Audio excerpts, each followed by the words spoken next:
Berarti kalau misalnya HR gitu ya, misalnya HR kerja dari rumah, data-data yang dia bisa diambil bisa jadi data-data karyawan, gaji Betul. karyawan, Ya, ya. Apapun terus itu sih. data payroll, apapun itu semua bisa diambil semua berarti. Betul, betul.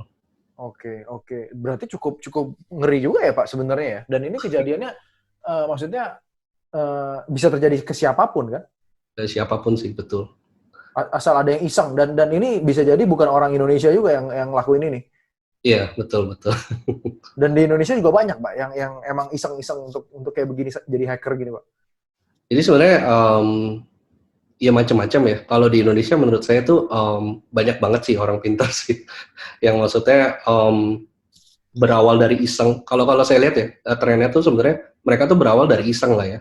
Hmm. Namanya ilmu kayak gitu kan bisa dipelajarin di internet kan. Hmm. Dari iseng, terus ya mungkin lama-lama mereka ngerasa kok Gampang gitu. gampang gitu istilahnya. Gampang ya ujung-ujungnya mungkin ya kalau yang mungkin ya mentalnya nggak kuat, jadinya bisa dimanfaatkan ilmu itu untuk yang ya kepentingan pribadinya dia gitu. Oh, Jadi oke. sih sebenarnya emang work from home ini tuh benar-benar menurut saya ya harus disiapkan matang-matang terutama dari tim IT sih. Karena kalau namanya user itu kan hanya ya bisa dibilang hanya pakai ya. Hmm. Maksudnya mereka arahan dari manajemen dari tim IT ya mereka pakai gitu. Tapi kan yang decision maker itu sebenarnya kan dari manajemen dan tim IT gitu. Mereka harus milih tools mana yang harus dipakai yang benar-benar secure, yang bagus dan juga mungkin cara makainya gimana dan juga mungkin himbauan-himbauan atau SOP yang harus diterapin sama user-usernya gitu. Oh, karena selama ini saya cuma mikir orang IT itu kerjaan cuma nginstall Office doang, cuma kalau ada ngehang apa rusak gitu. Ternyata dia juga memproteksi data-data kantor juga berarti ya. Memang sangat penting. Itu tugas dari IT sih kalau menurut saya. Maksudnya perusahaan apapun yang udah memanfaatkan teknologi ya, walaupun bukan perusahaan teknologi, maksudnya kayak kantor Renat misalnya, kan itu kan pasti sekarang udah arahnya ke paperless lah ya. Yap, Maksudnya yap. itu udah digital semua. Itu tuh harus dari tim IT-nya yang bisa dibilang bertanggung jawab untuk ya keamanan data lah ya, basically seperti itu. Nah, memang betul Pak. Jadi IT-nya memang pasti berperan penting untuk jaga apa namanya kerahasiaan dan memang memproteksi. Tapi kalau dari sisi user sendiri Pak, kira-kira apa yang bisa dilakukan kalau misalnya memang mau memastikan mereka kerjanya lebih aman nih dari rumah? Jadi mungkin kalau menurut saya nomor satu dari jaringan sih. Hmm. Jaringan pastiin dari Wi-Fi-nya itu sendiri passwordnya jangan yang default. Apalagi jangan sampai Wi-Fi-nya kebuka. Jangan sampai masih ada yang nggak pakai username password di Wi-Fi-nya. Tapi kalau sekarang seharusnya sih udah pada pakai lah ya username password. Tapi Jadi yang orang Tapi ya passwordnya juga dua lapis tadi. Yang pertama betul dari betul betul. password yang Dan password WiFi yang kita biasa connect Wi-Fi-nya dan adminnya sih dan sebetulnya. admin ke device-nya itu. Betul betul Itu yang betul. harus dirubah juga karena Iya. ketika kita password WiFi-nya yang masuk ke WiFi-nya itu udah diganti sekuat apapun, tapi kalau dari device-nya tetap masih standar, masih bisa Betul, dirubah betul. juga kan, Pak Nggak ya? bisa ditebak, betul, betul, betul. Justru yang kedua yang berbahaya sih. Dan itu yang paling banyak nggak diganti justru sebenarnya ya. Iya, iya, banyak yang nggak sadar sih itu sebetulnya sih. Saya pun juga kayaknya masih belum diganti nih, Pak. Saya harus ganti habis ini kayaknya, Pak. Iya, iya.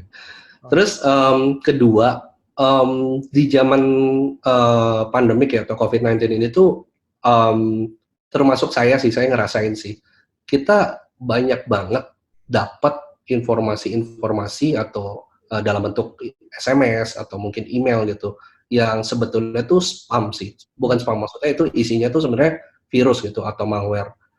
Saya 2 bulan terakhir ini banyak banget dapat email yang contohnya tuh isinya tuh related ke COVID-19 yang Hmm.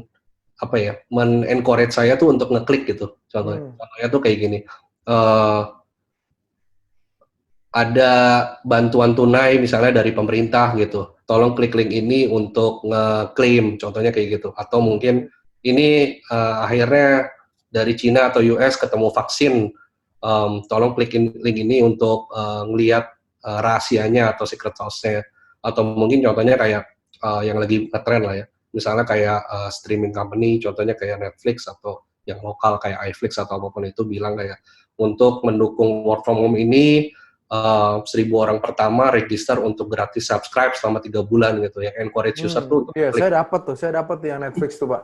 Ya, itu lagi banyak banget sih. Artinya dari hacker ini tuh tahu mental atau mindset dari user tuh udah work from home, mereka butuh ya ada yang butuh hiburan, ada yang butuh bantuan tunai atau apapun itu. Jadi itu mereka memanfaatkan hal-hal seperti itu sih, istilahnya email spam.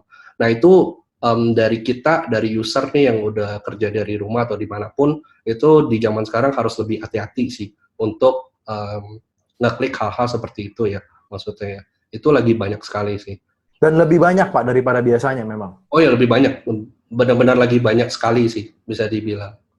Jadi itu ya itu sih yang harus diperhatiin. Dan ketiga, mau pakai akun apapun ya, baik itu aplikasi kantor atau mungkin aplikasi apapun itulah ya, sosial media atau mungkin kayak Email Gojek, misalnya ya. email apalagi, dan juga misalnya online shopping, tolong aktifin yang namanya multi-factor authentication.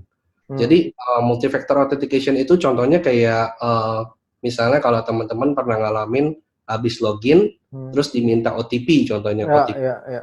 SMS kan contohnya kan. Nah itu multi-factor authentication dari masing-masing aplikasi itu beda-beda.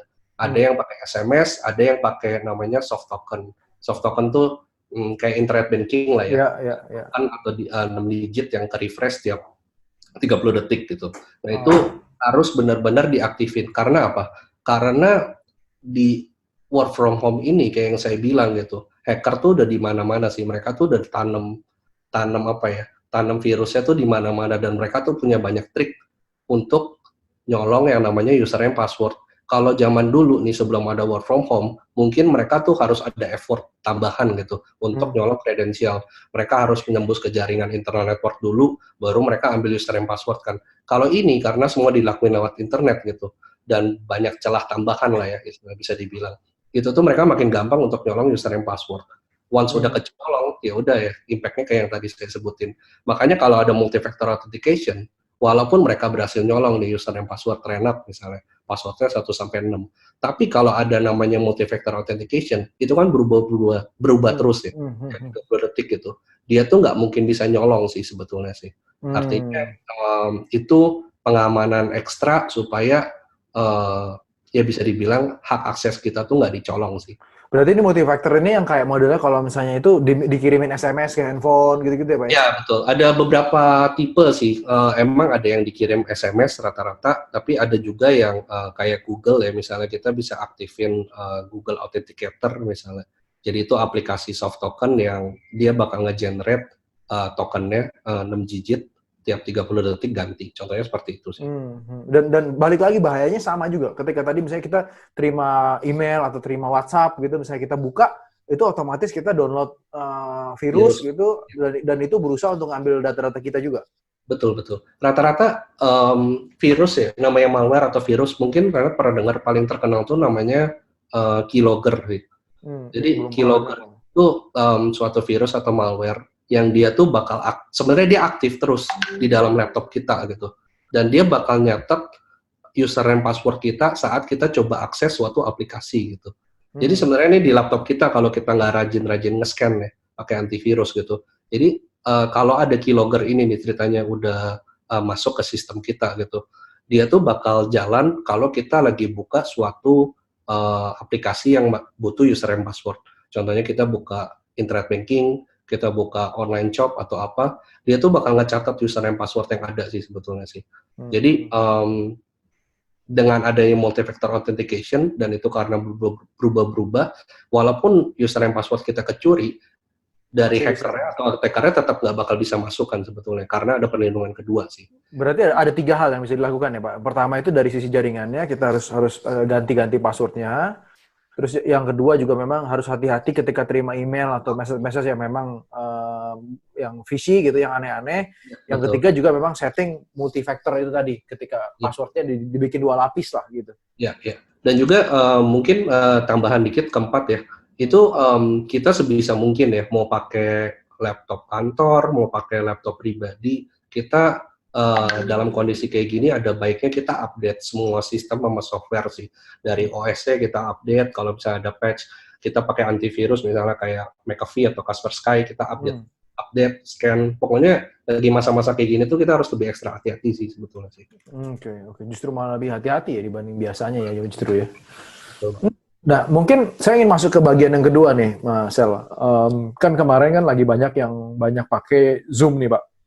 Ya, oh ya. Dan banyak pakai Zoom dan katanya kan kemarin baru-baru ini Zoom itu kan dibilang nggak aman dan memang beresiko gitu. Nah itu gimana? Emang benar atau gimana? Ya, jadi emang benar sih. Jadi dari company saya pun mungkin dan banyak company lainnya itu emang banyak yang ngandelin Zoom untuk video conferencing sih. Bahkan jauh-jauh sebelum work from home ini kan. Bisa dibilang zaman dulu kita kan mungkin pakainya Skype ya. Yeah. Habis itu kan ada Google Hangouts, terus Zoom. Dan Zoom ini emang pendapat saya pribadi pun emang bagus banget sih. Maksudnya simple, powerful, maksudnya dia lightweight juga sebetulnya. Nggak terlalu berat makan Nggak terlalu berat, betul. Bandwidth-nya. Itu saya ngerasa tuh lancar banget lah ya kalau pakai Zoom. Jarang yang benar-benar sampai nge-lag gitu. Tapi ya karena kondisi work from home ini dan di seluruh dunia, ya banyak banget yang pakai Zoom. Namanya aplikasi kalau lagi ngetrend, yang ngincer pasti makin banyak lah ya. Terus makin terkenal pasti kan potensi risk-nya makin tinggi gitu.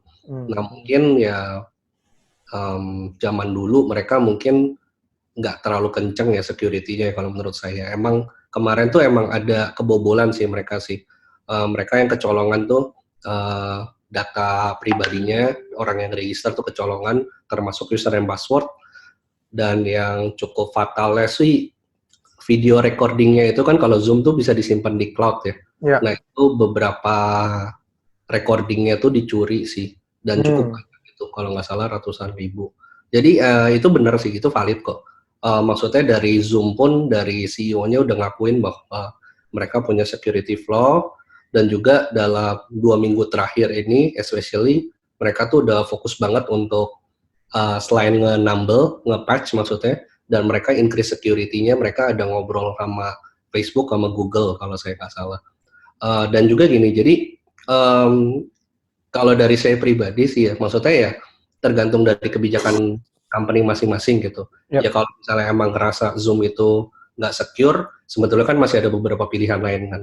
Kayak contohnya Google, namanya Google Hangout, terus mungkin ya Skype for Business, atau mungkin Amazon sebenarnya punya juga namanya Amazon Chime. Jadi itu beberapa alternatif untuk Zoom sih.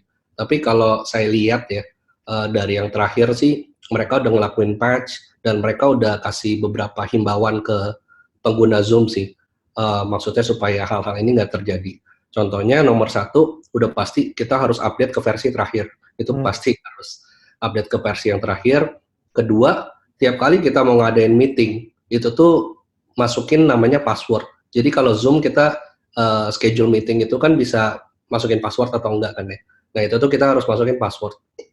Ketiga, jadi Zoom itu tuh sebenarnya bisa enable orang untuk masuk sebelum hostnya. Jadi misalnya kayak Renat ngajak saya meeting gitu, saya misalnya kepagian, saya tuh bisa masuk dulu sebenarnya. Nah ini jadi ada setting di Zoom di mana kayak orang tuh nggak boleh masuk sebelum hostnya masuk gitu. Itu juga dihimbau untuk di set istilahnya. Jadi itu mungkin saving recordingnya juga kalau misalnya di record berarti di local aja, Pak. Nah, atau ya itu iya sih. Tapi kalau dari kata mereka terakhir, so far sih mereka udah nge-patch dan harusnya aman untuk nge-save ke cloud-nya sih. Oke. Berarti kalau memang yang masih mau pakai Zoom, apa namanya, tips yang bisa dilakukan adalah pertama update ke versi yang paling baru gitu. Ya, jadi itu install yang paling baru, baik itu di handphone maupun di laptop berarti, Pak ya? Iya, semuanya sih, basically sih. Terus kalau meeting harus pakai password, dan kalau misalnya itu settingannya dibilang yang itu ya, apa, enable join before host itu ya? Betul.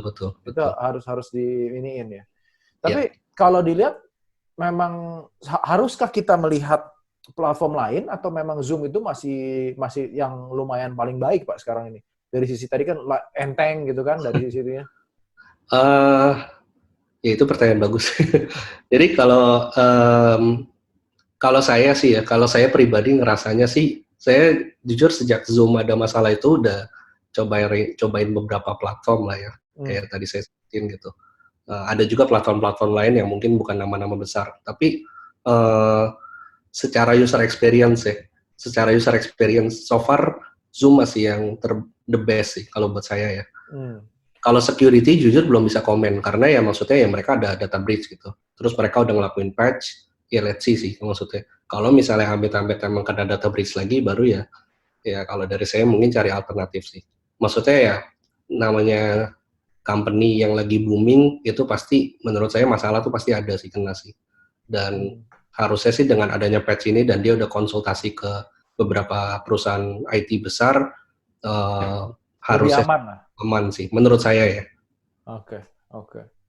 Iya, iya. Dan tapi kalau ini berarti yang kecolongan yang breach-nya itu adalah password dan email sama recording berarti ya. Recording ya. Dan beberapa user yang kan jadi Zoom itu bisa register kan ya. Kita isi basic info kayak email, password, itu bocor juga sih sebetulnya sih.